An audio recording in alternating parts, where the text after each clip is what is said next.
Estimados amigos de este canal YouTube, muchas gracias por su amable sintonía y el seguimiento a nuestros videos y a nuestros segmentos especiales. Estamos ahora en una entrevista y como siempre en nuestras entrevistas tratamos de tener invitados especiales sobre temas también especiales que tienen que ver con nuestra vida diaria y en todo caso en este punto con nuestra educación. Estamos aquí con Manuel Saavedra. Manuel Saavedra es coordinador de desarrollo docente y especialista de la Dirección de Educación Continua de la Pontificia Universidad Católica del Perú. Él acaba de presentar un artículo que ha sido publicado por la Católica que tiene por título El desarrollo profesional, un reto de esta generación. Manuel, muchas gracias por aceptar nuestra invitación. ¿Cómo estás, Enrique? Un gusto estar en tu canal y de acuerdo a cualquier circunstancia podemos hablar sobre el tema, ¿no? Sí, efectivamente. A partir de la pandemia, el tema de educación ha estado y está en una, digamos, importancia mayor que la que tenía antes, por el hecho de que el año 2020 fue un año prácticamente, si no perdido casi, porque el Perú no estaba preparado para la educación remota por falta de infraestructura, por la propia organización del sistema educativo y los contenidos, no estábamos preparados. Entonces estamos en un proceso de transición, pero la pandemia lo que ha hecho es revelar deficiencias y potencialidades de nuestro tema educativo. Mientras tanto, y este es lo interesante del artículo que has escrito y publicado, resulta que antes de la pandemia, y ahora con la pandemia en mayor medida, hay un desfase, ¿no? Lo que los economistas llamamos una brecha entre la oferta educativa y la demanda educativa. Y entonces tú, en el artículo, haces una serie de sugerencias sobre lo que significa esto para el desarrollo profesional y para el trabajo de estos profesionales. Cuéntanos un poco cuál es la motivación principal que te ha llevado a escribir el artículo y cuál es la tesis principal que desarrollas ahí. Perfecto, sí, en realidad, Enrique, esto partió de un escenario donde el mercado laboral, yo estoy constantemente estudiándolo, mirándolo, analizándolo, y encontré un tema que me pareció oportuno, estuve investigando, y no se habla mucho de la profesionalización. Nosotros tenemos una profesionalización con un modelo de siglos. O sea, en el texto hablamos desde Aristóteles, se habla de Platón, perdón, se habla de lo que es especializaciones de profesiones. Hemos pasado luego a ver un escenario totalmente de profesiones que se van creando, se van generando, pero no ha cambiado la concepción desde el punto de vista tecnológico. O sea, ahí está la brecha que hemos hablado, porque no es lo mismo hablar de la profesionalización de Adam Smith con una profesionalización al día de hoy. Ese es el modelo que pretendemos que nos lleve a un análisis, pero no así es el modelo de solución. Nosotros tenemos que ser conscientes de la realidad. Tú has tocado un tema muy importante cuando dices pandemia. El artículo en realidad son 500 palabras, hay mucho por explorar, pero por ejemplo, en pandemia 170.000 estudiantes de institutos dejaron de estudiar. ¿Qué nosotros hemos hecho como institución para estar detrás de ellos y saber cuáles? Evidentemente, los padres no han tenido dinero, pero sabemos que la población estudiantil de institutos, en realidad, son ellos mismos que generan y se costean los cursos. Entonces, todo esto ha llevado a que se pueda crear una conciencia. Hablábamos hace un rato de ver hasta cierto punto análisis mucho en el mercado en esa desfase que hay. O sea, nosotros como instituciones generamos y vamos generando más profesionales, pero el mercado no te da otra respuesta. O sea, el mercado te dice, ojo, yo tengo tecnología como empresa y ahí ya está comenzando la brecha. Entonces, si nosotros logramos saber y estudiar y ser conscientes de un modelo a partir de la fecha y no de un modelo que tiene siglos, entonces yo creo que ahí está el tema de este foco y el espíritu del estudio implantando a través de ciertas libertad para poder estudiar este marco teórico, ¿no? Manuel, en el artículo tú citas una referencia del Boston Consulting Group que señala que 1,3 billones de personas tienen competencias no acordes al trabajo que realizan. Es decir, antes de la pandemia ya este era un problema por este desfase con las tecnologías. debemos suponer que ese número ahora es mucho mayor. Evidentemente, o sea, los especialistas sabemos que están hablando de que esta pandemia ha acelerado, digamos, todo cerca de 10 años. O sea, lo que nosotros pensábamos que iba a pasar dentro de 10 años, lo tenemos ahorita. Entonces, con mayor razón, el énfasis en saber cómo poder manejar estos temas. Ahora, me trae alusión mucho la cuestión de que estamos hablando de una brecha totalmente cuantitativa en términos. ¿Qué pasa con la brecha que yo lo he denominado así cualitativa? Donde ya no existe una brecha entre el mejor y el menor grado de instrucción con respecto a todos los que participamos en el mercado laboral, como dice Thomas Friedman en su libro antes de llegar, Gracias por llegar tarde. La parte cualificada de cada trabajo requiere más competencia y las premia, pero la parte rutinaria y repetitiva tiene dos circunstancias. O se pagará un sueldo mínimo o va a ser reemplazado por un robot. ¿Me entiendes? O sea, ¿cómo se están manejando todos estos temas? La verdad que la academia lo sabemos, pero falta justamente hacer estos espacios de motivación ya para estudiarlos, ya para generar ideas o de algunas circunstancias, digamos, buscar ya soluciones institucionales que realmente faltan. Desde esa perspectiva y en base a tu experiencia y tus estudios, tus investigaciones, ¿qué profesiones ya están bastante golpeadas o, como dicen los muchachos, ya fueron? ¿Y cuáles profesiones aparecen como necesarias? Buena pregunta. En realidad, esto hablo con los amigos, colegas abogados, ciertamente hay una tendencia muy ortodoxa que el abogado no va a terminar de ser reemplazado por una máquina, pero imagínate una inteligencia artificial que estudie el Código Civil y todas las partes legales y tenga casuísticas de lado. Hace match y seguro que tenemos un resolutivo abogado.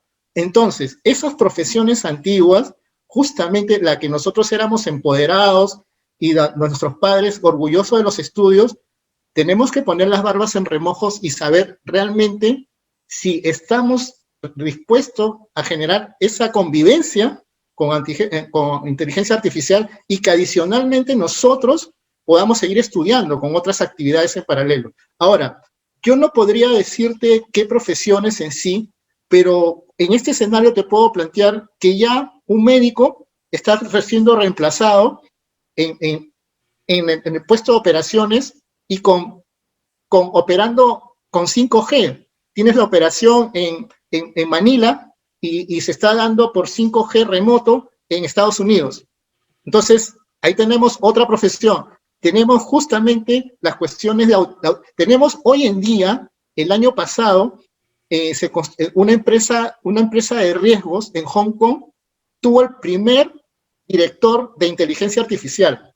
Entonces, ya vemos que los escenarios se van volcando y cada vez se van generando más cuestiones que nos hacen visible en poder saber y reflexionar, oye, ¿qué está pasando? ¿No? Entonces, no sé, pero sí te puedo dar una idea de que aquellas profesiones donde tengamos bastante parte analítica, bastante cuestiones cualitativas y de alguna otra forma hasta el arte, porque ya se habla de una economía del ocio, una economía donde prácticamente, como decía el creador de Netflix, yo no compito con mi competencia, yo compito con el sueño. O sea, imagínate que el ocio va a entrar en una carrera de competencia para generar productos. Entonces, esas son, digamos, aspectos o tres cuestiones cualitativas que podríamos marcar y de alguna otra forma nosotros mismos orientarnos a dónde apuntar. En tu artículo dices algo que me pareció muy interesante. ¿En qué medida nosotros mismos nos podemos hacer un autoexamen en el sentido de que lo que hacemos ahora puede tener algún problema o ya lo tiene? Y señalas en el artículo que los problemas empiezan cuando nosotros hacemos o no nos damos cuenta que hace tiempo estamos haciendo, digamos, tareas, procesos que hoy ya los hace la computadora. De manera que en aquellos aspectos rutinarios, generales o incluso de sistematización de información, como lo que dijiste en el caso del abogado, ¿no? Donde la máquina, la inteligencia artificial ya pueda poner eso en un resultado útil, pues ahí el trabajo presencial o no presencial de la persona puede ser sustituido. Esa es la idea, ¿no es cierto?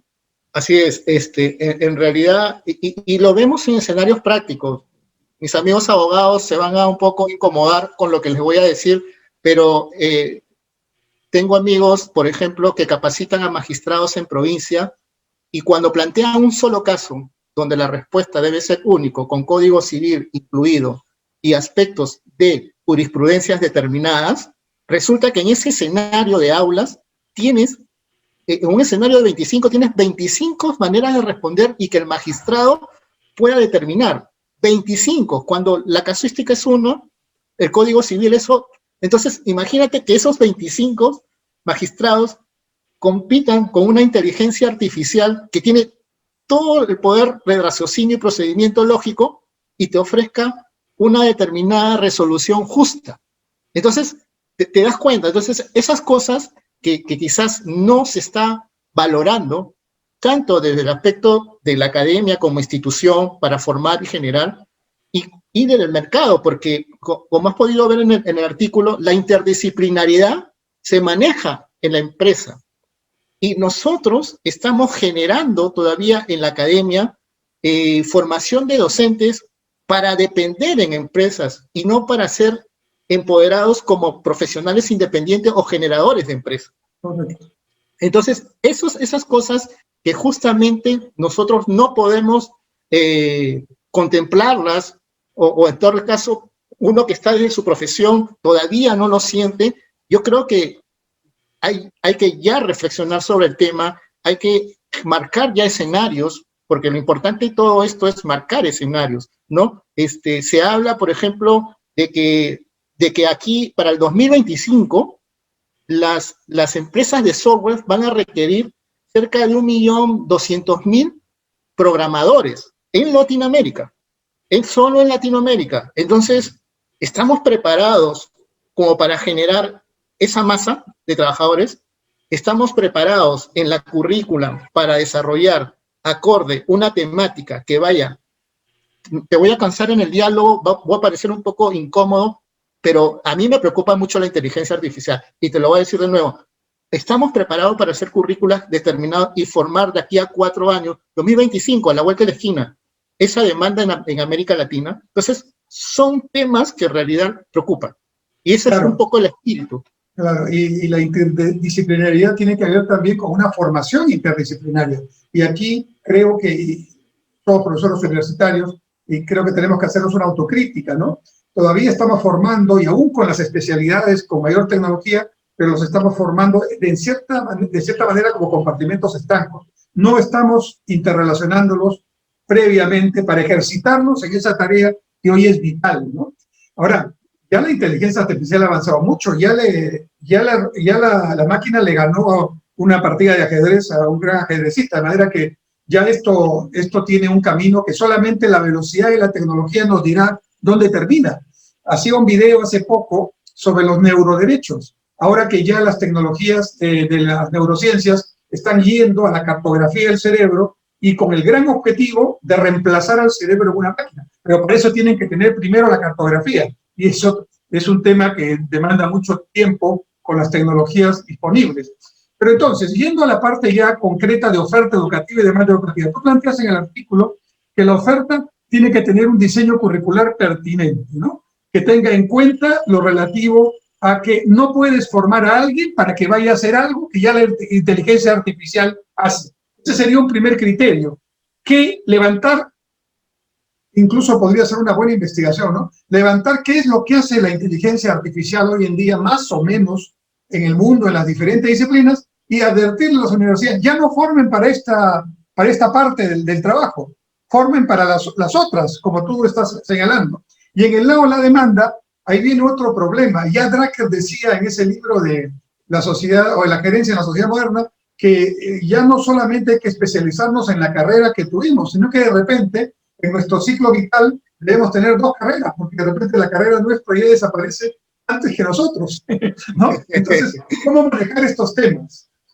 Sí, mira, ahí yo, por ejemplo, hay que supervisar realmente. A mí me preocupa mucho el tema, ya tenemos una supervisión en temas de universidades para ver el tema de calidad. Eso está bien claro, un objetivo bien marcado, con temas directamente enfatizados en la calidad.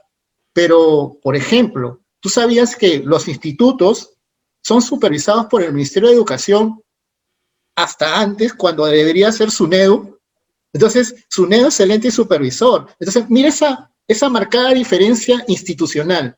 Recién en esa gestión, SUNEDU va a tener la atribución de poder supervisar institutos. Entonces, ¿por qué hacemos a nivel de oferta, digamos, esa diferenciación cuando es un grupo laboral único? ¿No? Es un grupo laboral, claro, es diferente en cuanto a preparación en los años, pero realmente eso desde ahí nos marca un reto, porque no deberíamos tener esa mirada, digamos, fragmentada.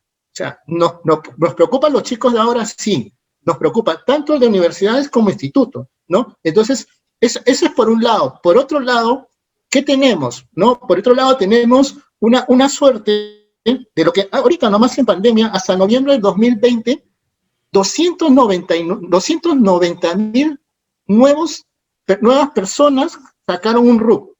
¿Qué te indica eso? Tenemos una fuente grande de fuerza laboral emprendedora. O sea, que tarde o temprano también nosotros como trabajadores, y como decía Klaus Schwab, el creador de este libro, La Cuarta Revolución Industrial, ya no hay que ser trabajadores, sino que ser intraemprendedores, porque hay que estar generando ideas constantemente en la empresa, porque ya tienes al emprendedor que está fuera de la empresa. Entonces vemos... Sí, termina. Dale, dime. No, tú decías en el artículo que en realidad hay que buscar quizás que ya no solamente, digamos, la especialidad, sino buscar diferenciarnos del resto, ¿no?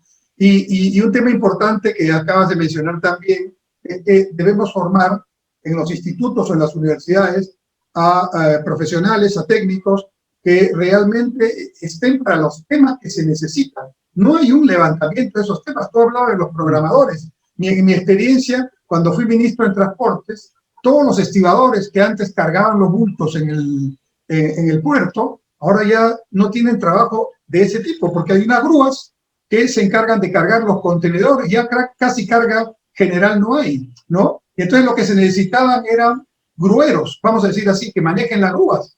Y cuando hubo que emplearlos, tuvieron que traerlos de otros lados, porque no habían en el Perú. Me pasó también cuando estuve en el sector vivienda. Cambió la tecnología de construcción del sistema tradicional que van haciendo los encofrados, ¿verdad? Se pasó al encofrado metálico. Y aquí tuvieron que traer técnicos de Colombia para que pudieran enseñarle a los maestros de construcción cómo encofrar, digamos, metálicamente. Es un procedimiento que se usa bastante. Entonces, hay este desfase permanente, pero también, y eso te quería comentar, Manuel, hay vamos a decir, un estereotipo. El que es técnico es inferior. Aquí en el Perú todavía es idea. Y el que es profesional sí es superior. Pero en realidad, técnicos altamente calificados pueden estar en mejores condiciones laborales que muchos profesionales, ¿verdad? Así es. Mira cómo ha cambiado la figura, que, por ejemplo, el 71% de jóvenes entre 15 y 29 años son de la fuerza laboral técnica. O sea, el otro porcentaje es universitario. Entonces, ese estereotipo o esa marcada diferencia que tú dices ya no existe hoy día en cuanto en temas de competencia, en cuanto en temas de lo que es de creatividad. O sea, vienen de los dos lados, pero lamentablemente como sociedad todavía tenemos ese estereotipo bien marcado y bien diferenciado. Entonces, hoy en día a mí no me preocupa si un niño o una joven voy a estudiar artes escénicas. En las artes escénicas hoy en día son más valoradas por la prototipación de los productos en el mercado.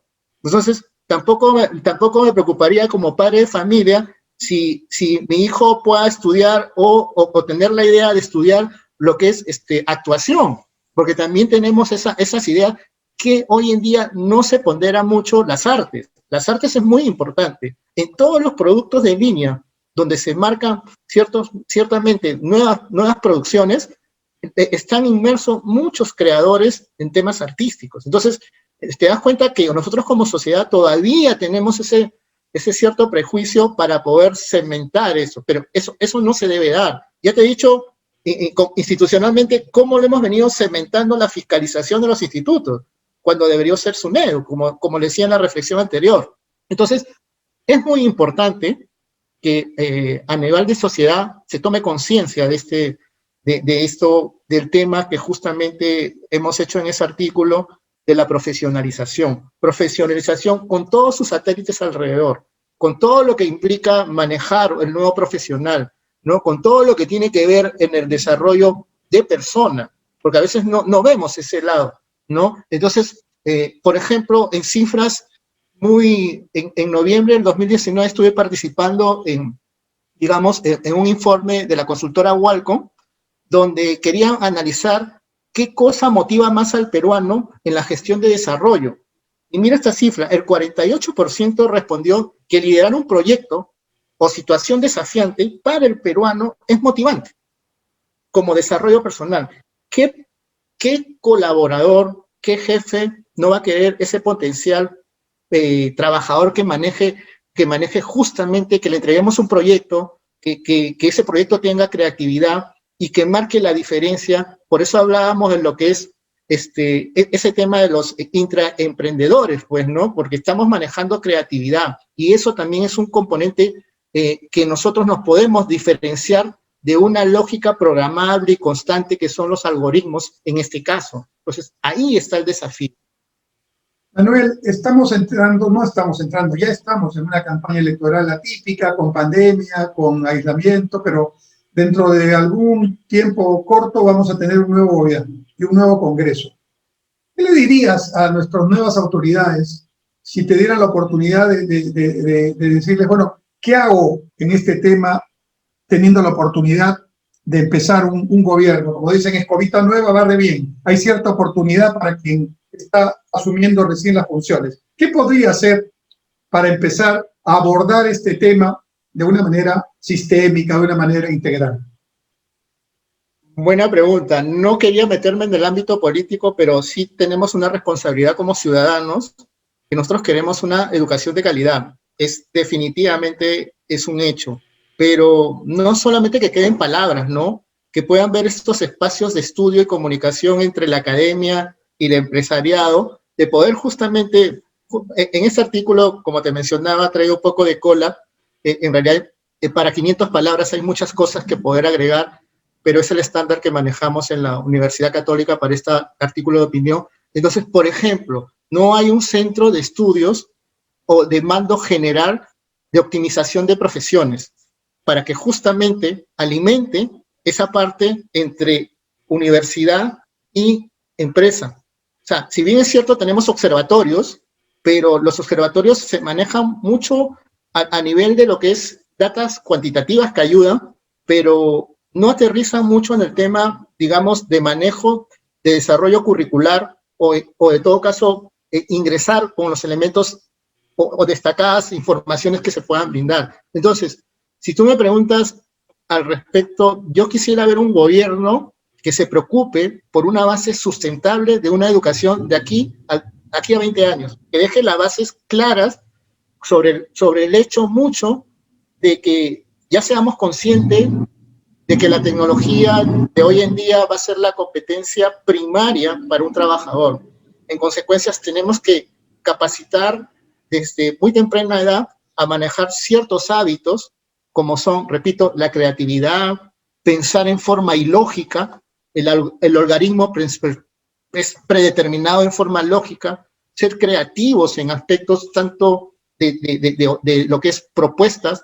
Tú sabías que, por ejemplo, a veces se genera mucho generar reporte, para la redundancia, determinar reporterías en la empresa. Un reporte en una empresa lo han cuantificado que cuesta 200.000 soles, cuando puedas tener un potencial trabajador que con los elementos necesarios, tanto del conocimiento de la academia como la práctica, pueda llevarla a generar ese reporte y no ser tercerizado para las industrias. O sea, son muchas cosas en realidad se necesita formar una comisión interdisciplinaria para generar ideas, para que estén entre pivot, entre el lado de la oferta y demanda, pero son aspectos que yo considero, en especial la educación es muy base en todo lo que es tema de nación, de gobierno, de plan de trabajo, es muy importante.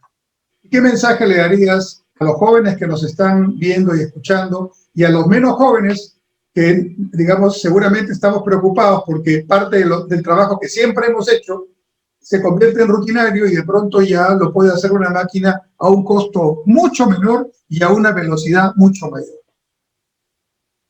Estas dos últimas preguntas son muy difíciles.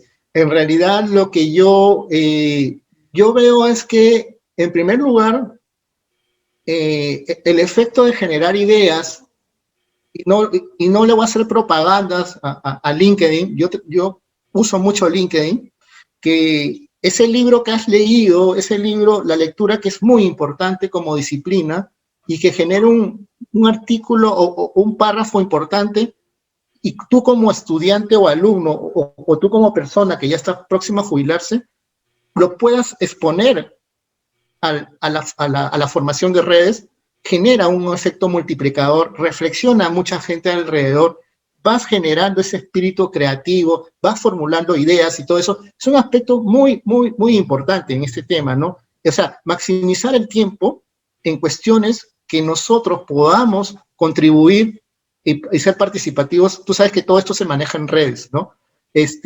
Las personas que no somos tan jóvenes, hay que seguir estudiando. Yo hasta el día de hoy, la educación continua no debe parar, o sea, la educación continua es llevar hasta la jubilación debajo del brazo ese ADN de formación, de que tarde o temprano quieras aprender algo nuevo, que, por ejemplo, si hoy en día, hasta hoy día sé inglés, quizás cuando quiera yo viajar a Portugal, aprenda portugués en unas semanas. O sea, esos temas de motivación de educación y lo que hoy se denomina educación para toda la vida. Entonces, esos dos aspectos son muy importantes en cualquier nivel o participación como ciudadano, ¿no? O sea, ya sea un joven hasta un adulto. Pues Manuel, muchísimas gracias. Este es un tema muy importante. Espero tenerte en otra oportunidad en el canal. Mientras tanto, nos quedamos con una idea. Si ya estás trabajando, si tienes una profesión o tienes una especialidad técnica y haces un análisis y parte de lo que haces ya lo está haciendo la inteligencia artificial o fácilmente lo puede hacer, preocúpate y empieza a especializarte en otro tema, a diferenciarte o a buscar una profesión o una carrera técnica diferente. Por ejemplo, aquí ya tenemos un aviso, se van a necesitar programadores, me imagino que también ingenieros programadores para todos los gustos, pero habrán programadores que se diferenciarán y podrán hacer un mejor desempeño en esa demanda de puestos de trabajo. Muchas gracias, Manuel, y hasta la próxima. Que te vaya bien, Enrique. Muchas gracias también. Gracias, Manuel, y con ustedes, amigos, hasta la próxima oportunidad. Muchas gracias por su sintonía.